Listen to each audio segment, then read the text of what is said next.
காலையில எந்திரிச்சோனை பல்ல தேய்க்கிறானோ இல்லையே, செல்ல நல்லா தேய்க்கிறான்.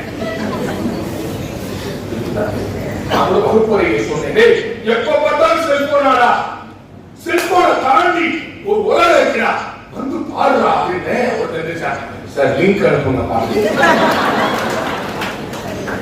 அதுக்கு லிங்க் தான் நோண்டிட்டே இருக்கிறான் செல்போன். வந்து பாரு, பேருந்துகளே நான் பெரும்பாலும் கார்ல போறதில்லை, சமூகத்தை படிக்க வேண்டும் என்பதற்காக பேருந்து பயணத்தை விரும்புகிறவன் தான். அது பேருந்து போறப்ப போய் எட்டி பார்ப்பேன்.